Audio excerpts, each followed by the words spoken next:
Logic integration, and then we're going to have a demo of Full Circle CRM, a new marketing analytics tool. So excited about both.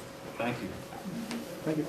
All right, everyone. So I'm Dean. This is Dinesh at SnapLogic. Thanks for having us. I think the game plan is you're going to show a slide. I'm going to tell you what I think it is. All right. We have 4 slides. That's right. All right. I'm pretty sure I can cover this one. We are SnapLogic. We're going to tell you how we're unique in the industry, which is cloud integration, of course, how that can benefit some of you folks. I'm not sure if we're going to get as deep as architecture, so I'll kind of cover it at a very high level. Just a few slides. And here's the obligatory, this is our executive team slide, but there are some significant takeaways in that the gentleman at the top of the food chain here, Gaurav Dhillon, this is his second venture, SnapLogic.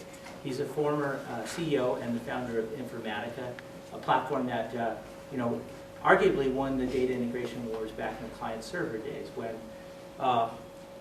IT directors chose to go with a commercial platform as opposed to building their integrations themselves, because every time there would be a new release to point A to point B, it would break. So with a commercial platform, that would solve that problem, but back then integration was relatively more simple, mapping columns and rows of one database to another behind the firewall over the LAN. So moving forward, he also struck up a conversation and a friendship with Mark Andreessen, who you may know as the father of the web browser and founded Netscape. The two of them sat on a board once Gaurav retired from Informatica, and they talked about the consumer web, the business internet, where we use Salesforce as opposed to Siebel, an application that's available through the cloud, which invites a new host of challenges for integration. How do I connect to the underlying data table of a rented website, like a NetSuite or Salesforce? And how do I connect that back to my relational database on-prem, as well as social media, streaming data? So a lot of new challenges, a lot of new platforms. So what the two thought to do is build a new platform based on today's cloud economy. And the great way to do that was to architect it on REST. REST is the platform that the World Wide Web and web services is connected by HTTP, post and gets. And in order to do that, he couldn't just go back and get the old band back together. So he brought in people who had deep backgrounds in new technology. So a lot of Web 2.0 guys. And the oldest guy right over here, Chris Wagner, actually has a business card that says Cloud Guy. And Mark Andreessen's business partner, Andreessen Horowitz, is a premier VC company in the Valley. They're the smart money behind a lot of cloud ventures that were B2C, like Skype and Twitter and Facebook, and now they're invested in B2B companies. So at one time, that gentleman actually was an intern for Chris Wagner right there. So that's kind of interesting, Ben Horowitz. But I think we've used this slide. We can move on. Yeah. We've accrued a couple of well-recognizable logos along the way. We are just 30 minutes. So. Oh, really? No pressure. I can get this in under 45 minutes. So, you should be able to recognize a couple of logos here. And, as varied as logos are their use cases. So Best Buy has 600 applications, all of them homegrown. They're using us to connect all those different applications internally, ground to cloud kind of integration scenarios. Pandora has a 100% cloud ecosystem. Like most tech companies, they can afford to be and are more progressive, pioneering, and want to take advantage of the pay-as-you-go, switch when you want philosophy. So Mark Brennan, their IT director, looks at us as operating system for third-party applications where he can rip out one solution, say Marketo, marketing automation tool, with Eloqua in days as opposed to weeks. In fact, Fusion.io and Pandora, going IPO, switched out their financial applications in advance of doing so. So that's a lot of pressure and a lot of faith in us. UCSF Medical Center is the largest Salesforce.com installation. They use our solution to snap into their HL7 platform to be mindful of very privacy and high security for health and transaction records. We're able to help them with that as well. So I think we need this slide to death now too. So along the way, we did listen to our customers, and like I mentioned, our customers are varied, the use cases are varied, but the problems fall into about 4 different buckets. And if we begin with our legacy, actually, Informatica, client-server days, commercial integration platforms, that had its place as far as traditional ETL and enterprise service bus solutions on-premise, where you could really run your integration, like it's an emergency room in a hospital. High speed, no changes, it's going to work. But with the advent of software as a service delivery model, that invited the challenge that Garrett Dillon, SnapLogic, invited itself to the opportunity, and that's connecting ground solutions to cloud solutions. And then another bucket arose, and that is what I call the private cloud, social media. A lot of companies find a lot of value to understand their brand name sentiment in Facebook and Twitter. In other words, if you go to a hotel and there's an unmade bed, you could easily take a photo, put it on the World Wide Web. VPs of IT at these hotels tell me people don't complain to them anymore, they complain to the world. So they want to go from being reactive and knowing where in the world people are blowing up about their organization, positive or negative, to being proactive and knowing when Dinesh is driving by Outback Steakhouse and they have too much rhubarb pies on the windowsilling. So they're going to offer him a promotion as he drives by. And they need good integration to make all these happen. There's another bucket here, which is, over here is unstructured data, streaming data, unstructured data, structured data, and here's machine-to-machine data, where you have big data, largely coming from social media landscapes like this, that you need to do integration as far as reading data from sources of truth, aggregating that in a Hadoop cluster, and then delivering it downstream to some kind of reporting and analysis so you can start to do something with that data. So SnapLogic, being RESTful, is uniquely capable of connecting all these different environments and geographies. Yeah, and the only thing I would add is because there are various applications in different areas. If you see, there are a lot of ESPs, EI tools in the on-prem world. There are some tools which do the cloud-to-cloud after, but there's no single product which basically does everything. That's the value prop of SnapLogic, right? It's a single product storing for integrating or sharing the data among all the different sources you want in today's enterprise world, right? Whether it's on-prem, whether it's sitting in the cloud, whether it's social media, whether it's a machine data. It's a single product which can do that. It's a hosted application? Yes. Yeah, Cam, you could deploy it if you want behind your firewall. We package this transform technology as a lightweight server. So not lightweight as in it can't handle high volume, but lightweight as a lightweight footprint on your hardware, or if we spin it up in the cloud for you. Mm-hmm. And because we package it as a lightweight server, these servers can be clustered for either high availability failover or for greater throughput. Okay.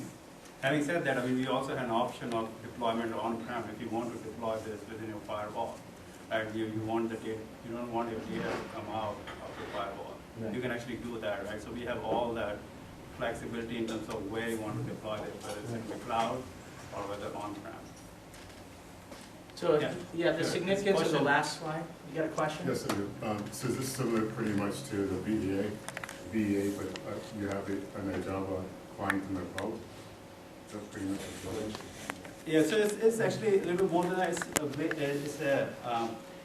It's a REST-based architecture. It's not a client, so the whole engine is built using REST principles. And when you see the demo, I think it's going to make more sense. But it's not a web app with a thin client in the cloud. Everything is in the cloud. Yeah, so I think you did a great job with making the point that there are many other applications out there, enterprise service bus, ETL, that can do any one of those buckets quite well, and SnapLogic is uniquely capable as being that elegant solution to do everything else. Kind of replacing a lot of hand coding and custom coding that happens because the tools that we've inherited from the 90s aren't really built to handle the new environments of today. Got another question from the back, the guy looks exactly like that. The last one, yeah. I see it. So the RESTful APIs, are there ways to set up the algorithms for it? Because would performance be an issue here? How do you address that in the algorithms? Yeah, so we can go into detail, but at a high level, we basically optimize this platform to be highly performant. I mean, kind of throughput we can do is we can process like 1.5 billion rows in 3 hours. Those kind of throughput, which is a basic, pretty good for a typical ETL tool as well. But again, I mean, and I guess that's actually a good question, because looking at this solution, you would think it's basically a toy, right? You can do some cloud-to-cloud application, very small throughput and things like that, but that's not the case. This is totally an enterprise scale or grade solution which can scale both horizontally and vertically. And that's how we basically achieve those kind of throughput. You can basically scale it horizontally by adding more compute power.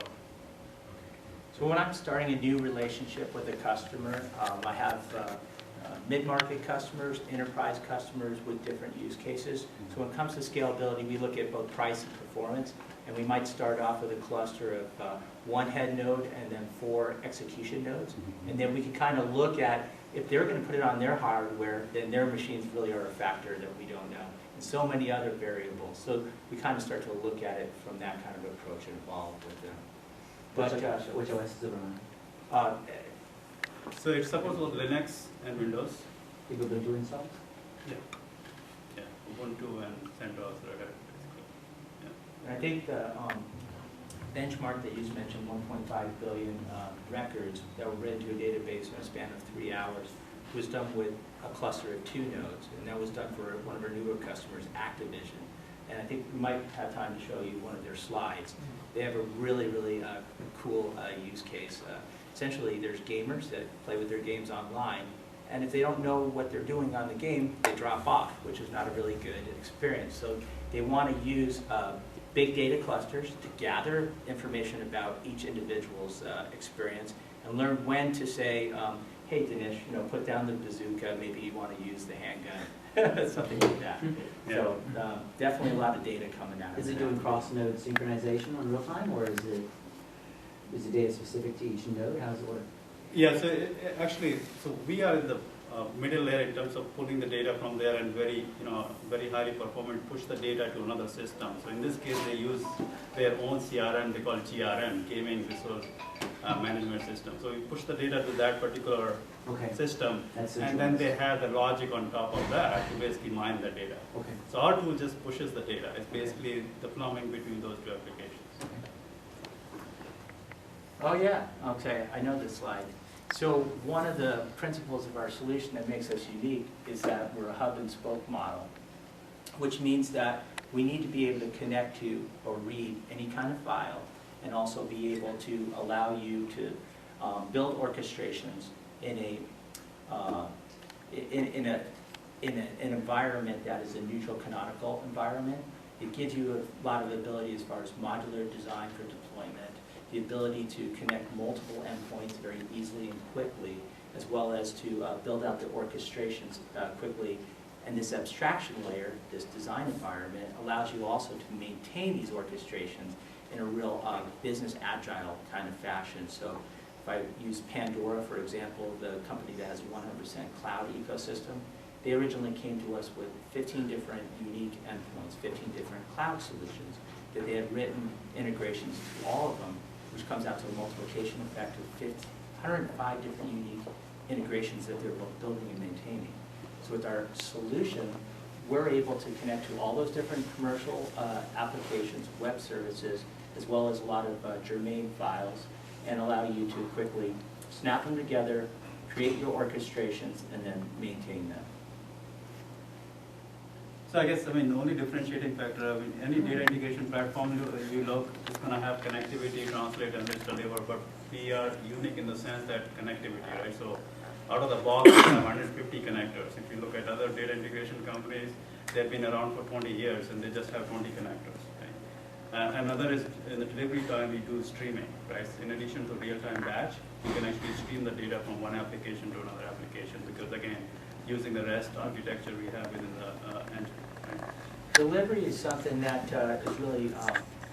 is really setting us apart from the competitive fray here, because with the cloud economy having more endpoints and having more of a dynamic atmosphere, there's a lot less requirements for batch load scheduled events where everybody would pull data and then pump it into the mothership. Now they need us to listen to changes in one system and then replicate them in another system. So a lot of event-based triggers that we listen for and then we enable. I mentioned too that we package our solution as a lightweight server.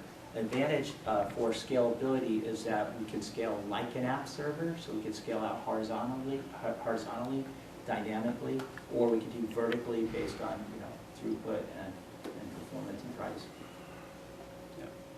And maybe another differentiator over there is the extendability, right? Because we have our open SDK to build your own Snap. So let's say, for example, you don't have 150, we have 150 out-of-the-box connectivity to different apps, right? Let's say that's not listed or we don't support that out of the box. You can use this SDK and connect to your custom apps very, very easily. Because again, this is an open SDK for everybody to use. Not you can use it, or SIs actually use it to build custom Snap for particular customers. And of course, we use it for creating more connectivity. Sorry. Yeah, license model? By server, by endpoint, by...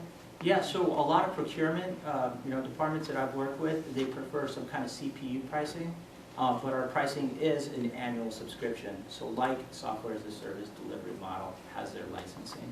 So what we do is we price the investment for SnapLogic Server, which comes with out-of-the-box connectivity, as you just described, extensibility to these 140 different connectors for commercial apps out there like Salesforce and NetSuite, as well as the designer, the visual designer that comes with it. So that retails for list pricing of $48,000 annual subscription.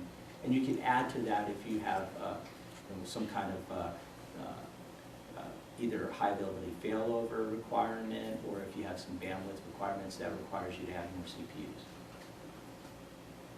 For the developers, what's the pricing? I mean, what's the structure for the developers if you're working with the SDK or the APIs? So we could sell a CPU, a node, for a development environment, a quarter the price of the list price for the production environment. And the related question is actually, so if you use our SDK, build a Snap, let's say for application which we don't have out of the box, you can put that out in our Snap store, so it's an app store model, and actually you can get revenue from it if you sell it. And it's more of a sandbox model, so sandbox for pricing, right? It's more of a sandbox model, like testing the environment and then you can deploy it. Yeah, so I think we can work case by case basis, depending on what kind of snaps are you building and what is your, goal and things like that. But I mean, there's no standard as for, how we work with that. So we can work.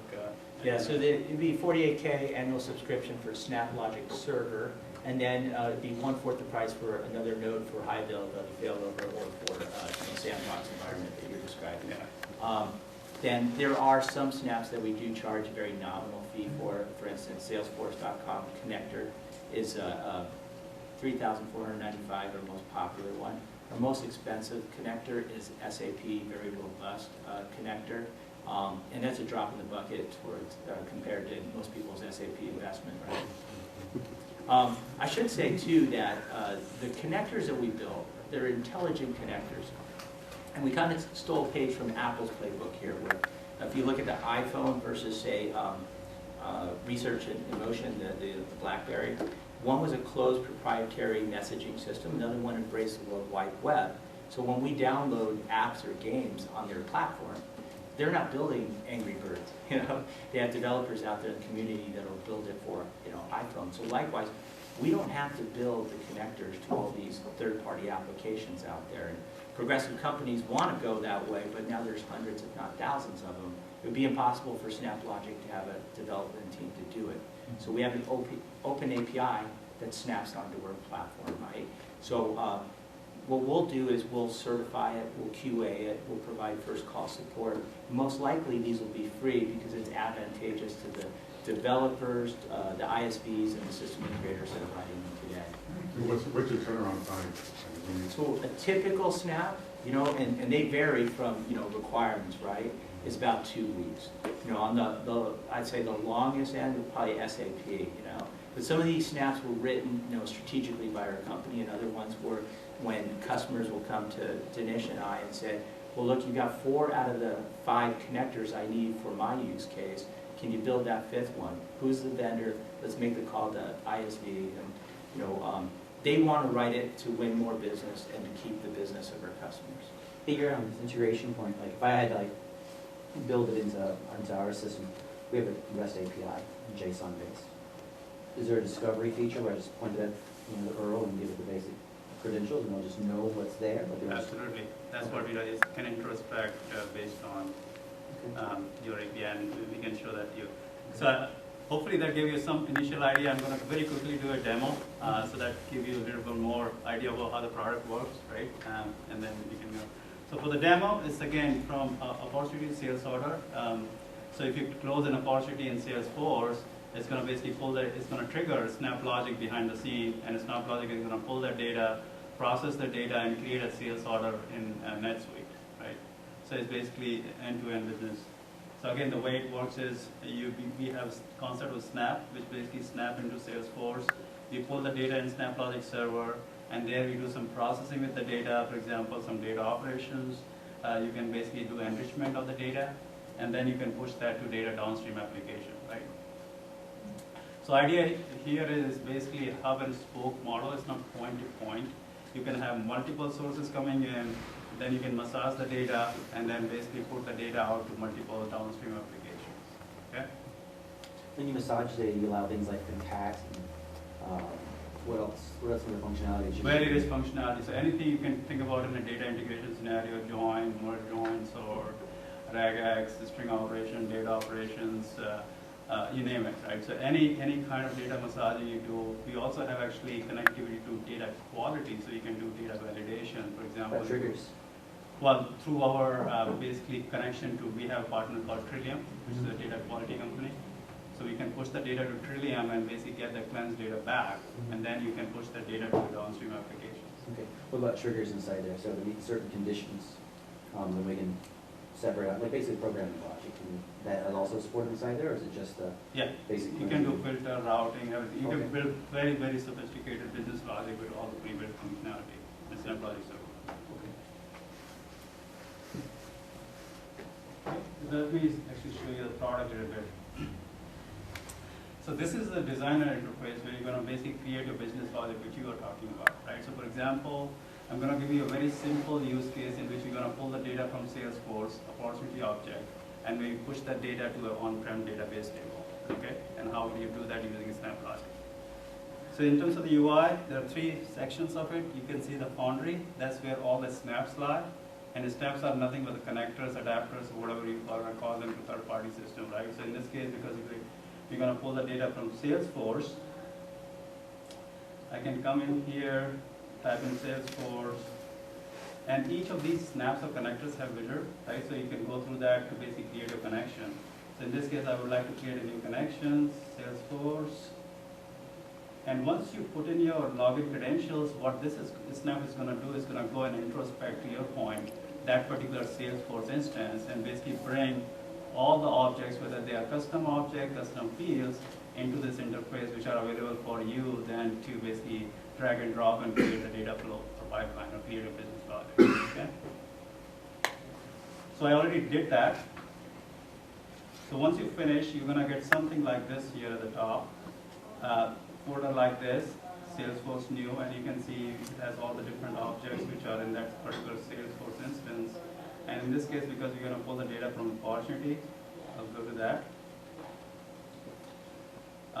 Even within opportunity, you can see we create the resources at the CRUD level, right? So you're going to have a resource for creating the data, a resource for deleting the data, and also updating the data. So in this case, because we want to pull the data from Salesforce opportunity, I can drag that over here, come in, and I can also do a preview of the data right here. So you know exactly how the data looks like before you start operating on the data, right? So in this case, it's going to the Salesforce instance, pulling the data from there, and you can look at the data. And because of our REST architecture, the other thing I wanted to point out here is that everything you do in this interface is a URL, right? So you can click on that URL, and it will show you the data. So again, it can RESTify your underlying application, right? So it can make them RESTful. So you can do a simple HTTP GET post using that URL and access the data which is sitting in your underlying application.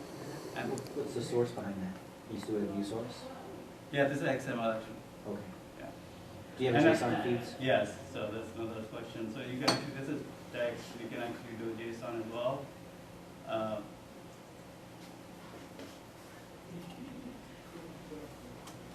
So those are the two things we support, right? So you can get actually data as a JSON document out of those applications, okay? So once I have that, let's say I wanted to push the data to a database table, come in here, same process, type in DB, go to the database wizard. Again, you can see we support all the different kind of generic database connectivity, right? So everything is, in this case, I can choose MySQL. And once I enter all the information, it's going to do the same thing. It's going to go and introspect that particular database and introspect the schema and bring all the objects and tables for me to basically drag and drop and connect, right? That's one thing, and also it's not static, right? So suppose your underlying data model changes. So let's say you added another column in the table. You can come in here again and hit this suggest button at the bottom, and it's going to bring that additional column to that object. So that's available for you to basically drag and drop it. Okay. So in this case, I already did that, and I had a couple of schemas and multiple tables for the database. So I'm going to come in here, and because I want to insert the data, I will drop tag over here, and then basically simply connect these two. And for the connection also, we built a little bit more intelligence that we do fuzzy name search, so you don't have to connect one by one each of the column. And we do learning also based on your past connection you made between these two objects. You can hit apply, save, and then you're actually ready to run this pipeline. So we call data flow pipeline. Right? So in this case, it's going to pull the data from opportunity and put that in a database table on-prem. And again, very simple example, very small data set, but things like that. You can also look at the statistics, how the data, so in this case, it pulled out 68 records from the Salesforce opportunity object and put that in a database. In this case, I ran this manually, but you can also schedule this flow. There's a capability to notify on each of those runs and things like that. So again, a very simple example, very high level in terms of the functionality which is there. Very simple data integration as well. But you can see you can do a lot more things, to your point, a lot more business logic, with a lot of pre-built functionality in here while the data is going from the source to the targets. Do you want to get into an example of where you would tee the data? If you basically like, okay, I want half the data over here and half over here, if you don't mind. Yeah, I mean, there's a very simple like filter here. So you can do filter, right? So based on, let's say, some field, you can route that to one output view or there's another output view. So that's simple as that, right? So let's say in this case, my field is game status, and if that has this value, route it here. Otherwise, you can add another filter condition, route it there. So it's very straightforward to do route.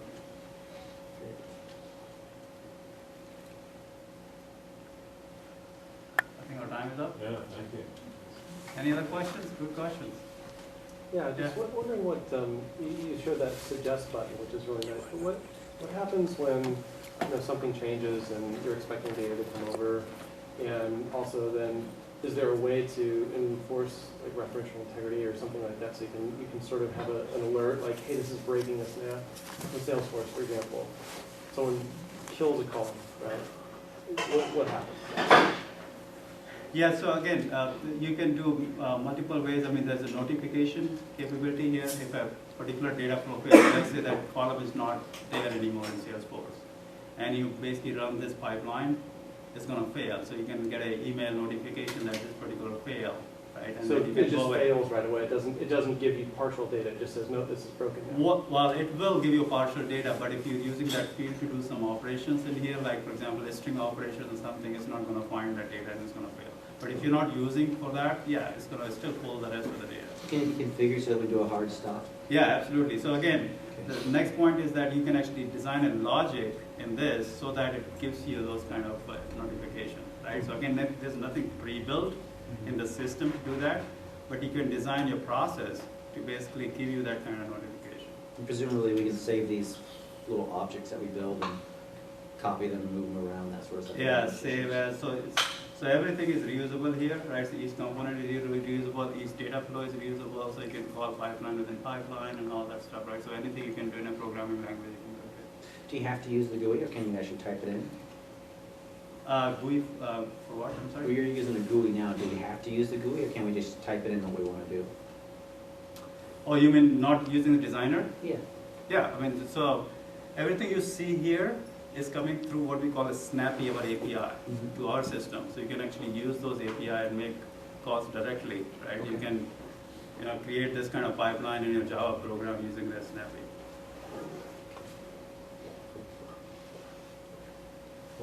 Thank you. Anything else? No, that's it. Good job.